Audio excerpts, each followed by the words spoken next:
ഏറെ പ്രതീക്ഷയോടെയാണ് ആരാധകർ രജനീകാന്ത് നായകനായി എത്തുന്ന കബാലി എന്ന ചിത്രത്തെ കാത്തിരുന്നത്. പ്രേക്ഷക പ്രതീക്ഷ വാനോളം ഉയർത്തി എത്തിയ ചിത്രത്തിന് സമ്മിശ്ര പ്രതികരണമാണ് ലഭിച്ചുകൊണ്ടിരിക്കുന്നത്. ചിത്രത്തെ വളരെയധികം പ്രതീക്ഷയോടെയാണ് മലയാളി താരങ്ങളും വരവേറ്റത്. ചിത്രം ആദ്യ ദിവസം തന്നെ കാണാനുള്ള തത്രപ്പാടിലായിരുന്നു താരങ്ങൾ. കബാലി പനി പിടിച്ച മലയാളി താരങ്ങൾ ഇവരാണ്. നിവിൻ പോളി കബാലി എന്ന ചിത്രം ആദ്യ ദിവസം തന്നെ കാണാനെത്തി. വിനീത് ശ്രീനിവാസൻ ഭാര്യയ്ക്കും കൂട്ടുകാർക്കുമൊപ്പം കോയമ്പേട് തിയേറ്ററിൽ നിന്നാണ് വിനീത് ശ്രീനിവാസൻ സിനിമ കണ്ടത്. കബാലി സ്പെഷ്യൽ ടീഷർട്ട് ഇട്ടുകൊണ്ടാണ് വിനീതും സംഘവും എത്തിയത്. സുരാജ് വെഞ്ഞാറമ്മോടും ഫേസ്ബുക്കിൽ കബാലിയുടെ പോസ്റ്റ് ചെയ്യുകയുണ്ടായി. വിജയ് യേശുദാസ് മകിഴ്ചി എന്ന് പറഞ്ഞുകൊണ്ടാണ് വിജയ് യേശുദാസ് കബാലിയുടെ പോസ്റ്റർ ഫേസ്ബുക്കിൽ പോസ്റ്റ് ചെയ്തത്.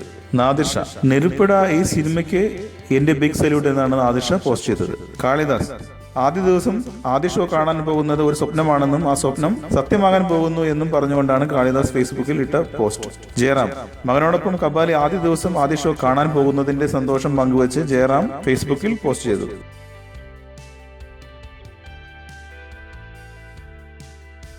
കൂടുതൽ സിനിമാ വാർത്തകൾക്കും വിശേഷങ്ങൾക്കും ഇപ്പോൾ തന്നെ സബ്സ്ക്രൈബ് ചെയ്യൂ മലയാളം ക്രിയേഷൻസ്.